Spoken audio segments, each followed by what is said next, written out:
Bien, les cuento que tenemos acá al ex presidente del Banco Central, al ex ministro de Economía de la Argentina. ¿Te llamó Duhovne? No, con él no he hablado, lo he visto en alguna reunión. He hablado con algunos de sus colaboradores, pero no con él, no. Pero él fue colaborador tuyo, ¿no? Sí, él trabajó con nosotros, él era representante del Ministerio de Economía en el Banco Central. Ah, mira, sí. Ese cargo medio absurdo. Sí. Pero bueno, se mantiene por los años. Ahora seguramente Macri lo van a suprimir porque ahora empiezan todos con los grandes recortes que ya se hicieron, sí. Se intentaron hace 50, 60, 70 años atrás, ¿no? Choferes, autos. Sí. ¿Vos recordás algún gobierno que no haya pasado por eso? La verdad que no. No. Casi todos no tuvieron una etapa de esa. ¿Por qué insisten en ese tipo de cuestiones sí. Cuando verdaderamente los problemas son otros? Ese también es un problema. No, también es un problema, sí.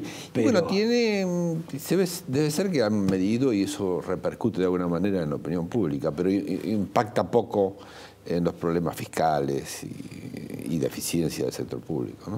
Ahora, a mí me sorprendió que en el caso de Duhovne, no solo por vos, porque supongo que tienen trato, además Duhovne es radical, Sí. Vos también sos radical, estás en el grupo ALEM, de ese me contás luego, debes tener un plan económico, no digo diferente al de este gobierno, porque este gobierno no tiene plan económico, pero por lo menos tenés algo para ofrecer. Pero no es raro que no llame a las personas que verdaderamente tuvieron que ver con las crisis en la Argentina. Digo, no por descalificarlo a Broda, ni mucho menos. A Miguel, tu ex socio. Sí. No, te escuchaba hablar de eso y digo, tienes razón, es cierto. Yo creo que a veces no llaman a la gente que estuvo en las crisis para que la audiencia no tenga la sensación, oye, este estuvo en una crisis. Este nos mandó al tacho. Claro, entonces, estaremos ahora también en otra crisis similar. ¿Será por eso? No sé. Puede ser, ¿no? Pero de cualquier modo, si no te molesta, sí. Vos tuviste por lo menos 2 administraciones vinculadas con el Fondo Monetario. Así es. Yo fui el negociador del gobierno en los 80, fui el negociador del gobierno durante casi 5 años del gobierno de Alfonsín, yo era el que negociaba con el fondo directamente.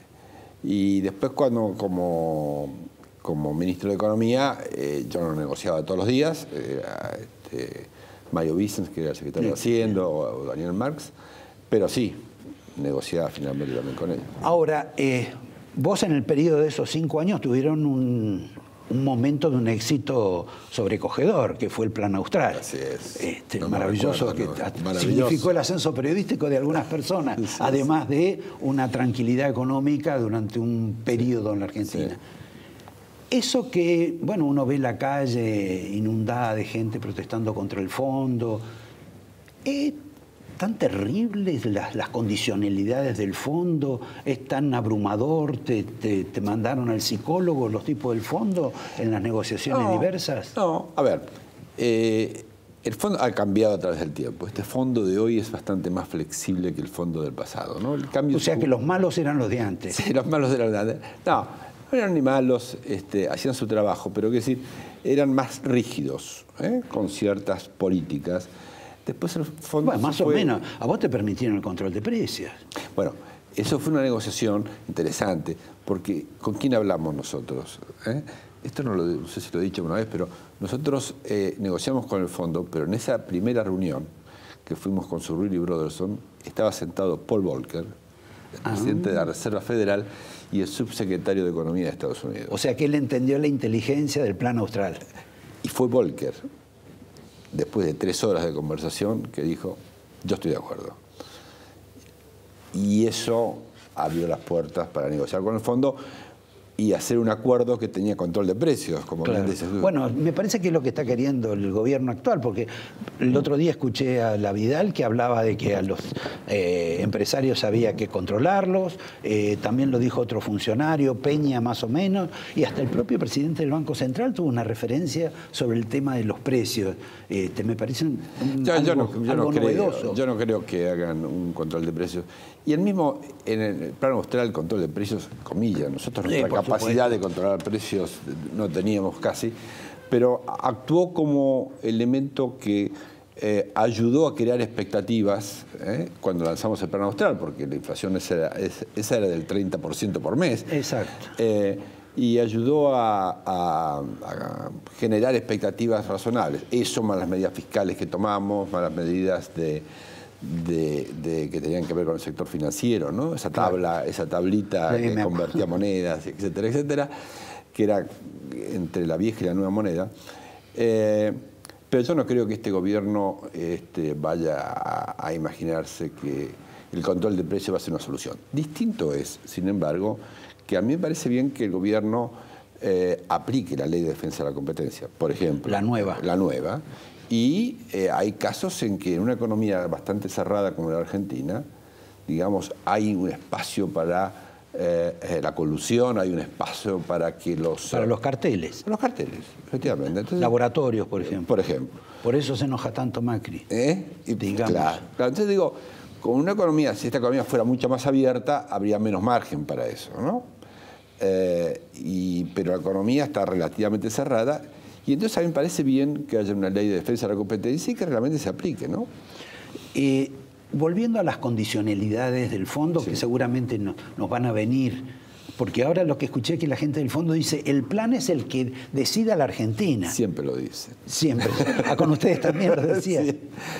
No, como te digo, ahora creo que es más flexible. ¿Qué es ser más flexible? Ser más flexible, a ver, nosotros nos ponían quizá demasiadas condicionalidades y el fondo aprendió que hay que poner 3 o 4 condicionalidades, basarse básicamente en eso y no poner una cantidad enorme de subcondicionalidades, así. Porque las condicionalidades del fondo, ¿qué son?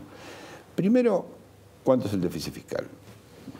Segundo, ¿cuánto uno puede emitir de dinero? Pero dinero, no el total de dinero, sino cuánto puede emitir de crédito interno. O sea, cuánto es la plata que el Banco Central le puede dar al gobierno o a los bancos como redescuentos, etcétera. Y entonces ahí le pone un límite muy grande. O sea, le pone un límite a Sturzenegger. A Sturzenegger, ¿de cuánto puede emitir por ahí? Que tiene que suspender la fiesta.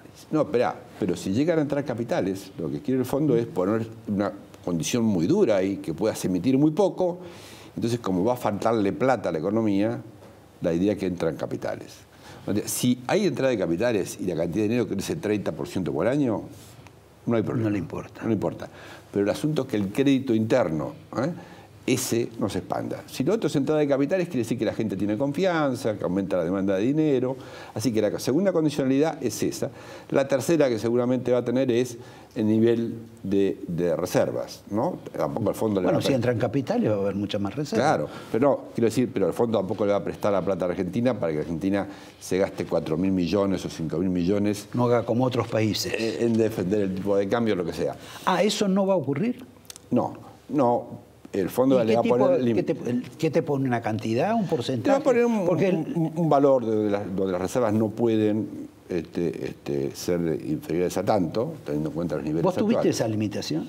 Sí, siempre existió una limitación sobre la reserva. Lo que pasa es que las reservas en ese momento eran muy pocas. Pero bueno. Cuando fue, por ejemplo, lo de Alfonsín, lo del Plan Primavera, ahí tenía, porque ustedes también salieron a vender como Sturzenegger, tenían menos. Sí, ahí no teníamos acuerdo con el fondo al final. El Plan Primavera ya no teníamos. Bueno, ya no teníamos un acuerdo con el Banco Mundial, que eso generó un problema muy grande porque fue la primera vez que el Banco Mundial aceptó hacer un acuerdo con un país sin que ese país tuviera en ese momento acuerdo con el fondo.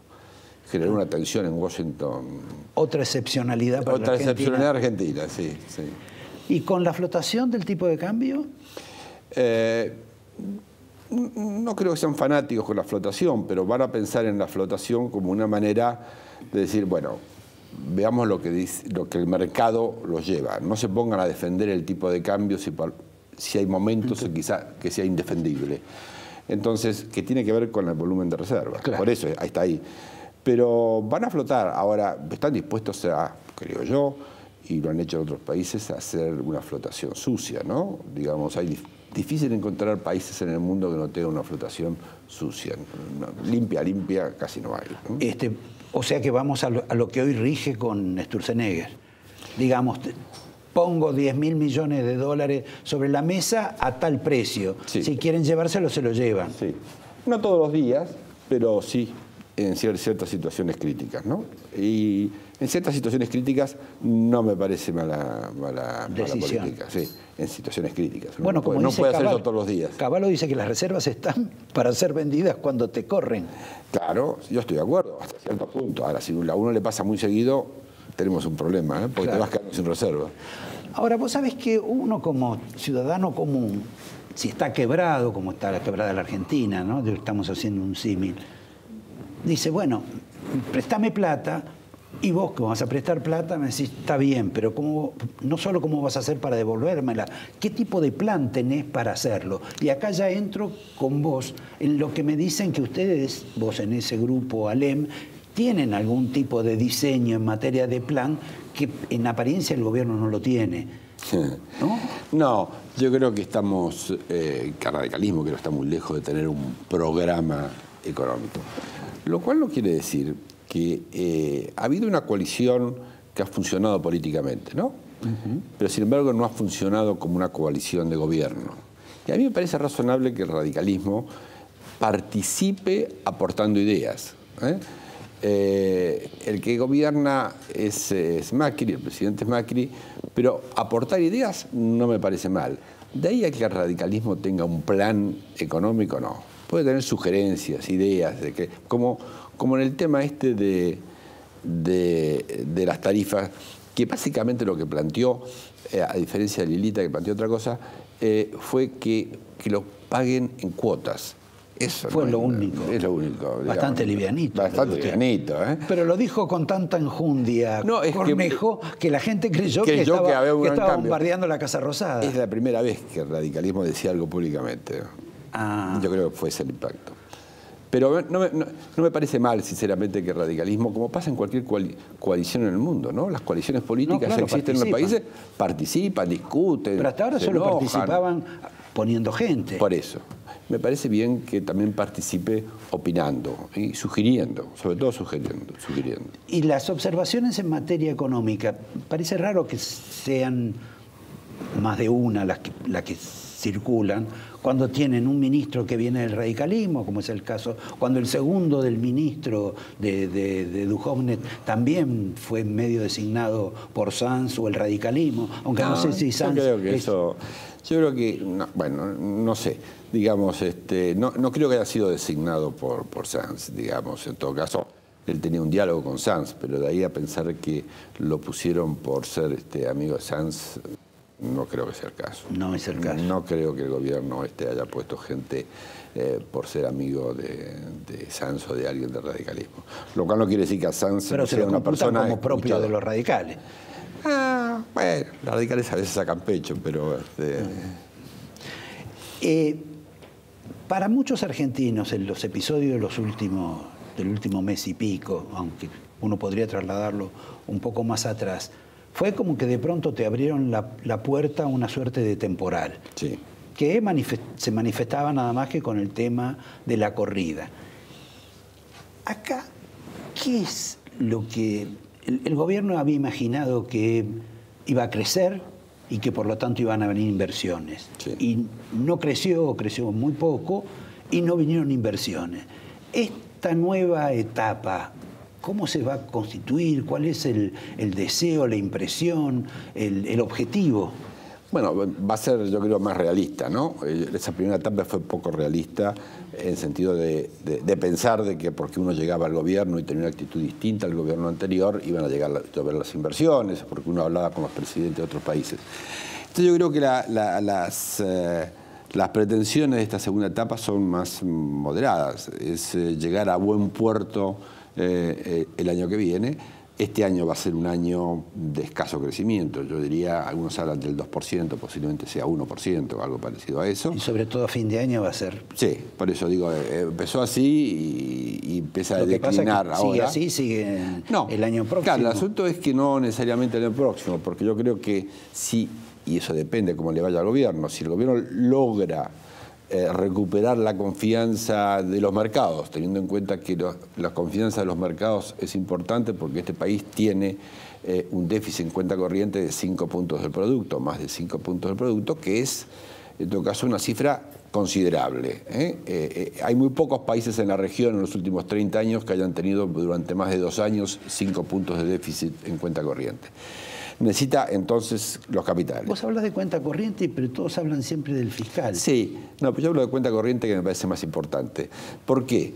Porque la cuenta corriente es los dólares que yo gasto y tomo prestado, ¿no? Que yo no tengo y estoy gastando por arriba de lo que yo tengo. ¿Y qué hago para gastar por arriba de lo que yo, del producto mío? Le pido prestado al resto del mundo.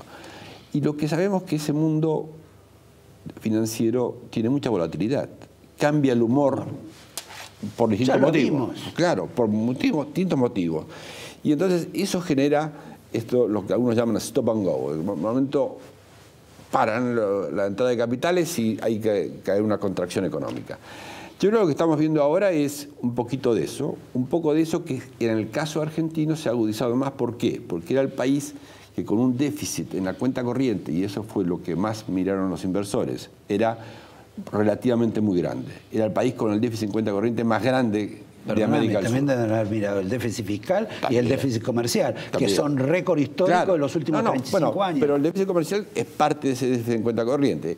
Déficit en cuenta corriente de 30.000 millones, 10.000 por el déficit comercial, 10.000 por turismo y 10.000 por el pago de utilidades, de los intereses, etcétera. Bueno, digo, sostener eso requiere mucho financiamiento y el juego del gobierno hasta ahora ha sido vamos a usar eso, y yo he estado de acuerdo, porque vamos a hacer un enfoque gradual. Pero tenemos que ir cerrando esto. No lo hemos cerrado con suficiente velocidad y eso es lo preocupante y eso es lo que ha puesto nerviosos a los mercados, ¿no? Algo más que nerviosos, porque nos pusieron nerviosos a nosotros. Sí, a todos.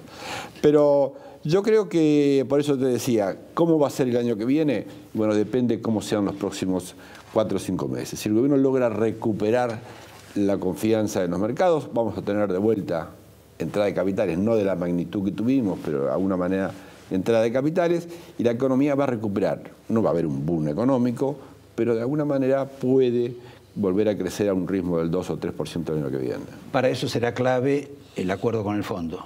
Yo creo que sí, que es muy importante porque el fondo es como una ayuda para que te crean.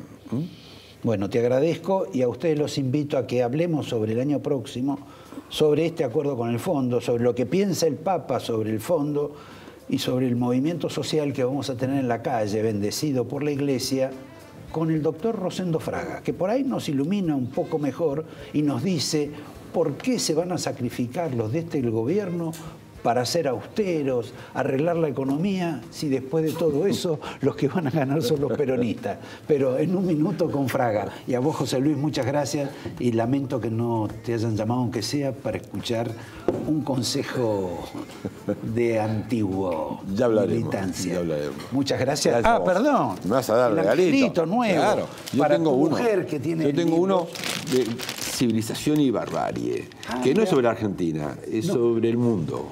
Mira. Y una discusión sobre si se ha avanzado en el siglo pasado y en lo que va de este siglo en la civilización. Si la civilización la ha ido ganando a la barbarie y el autor que es Ernesto Tone, el principal asesor de Ricardo Lagos, el chileno. Claro, el chileno, y un gran amigo, ha escrito esto, mostrando de que la civilización la ha ido ganando en el siglo pasado a la barbarie, pero hay mucho camino todavía para recorrer. Bueno, yo después te voy a sugerir otro autor que no es chileno, pero por alguna razón Sarmiento vivió también mucho tiempo en Chile. No, por eso, ya sé, por eso ese te agradezco, te doy el angelito y te doy el vino Los Haroldos para fantástico.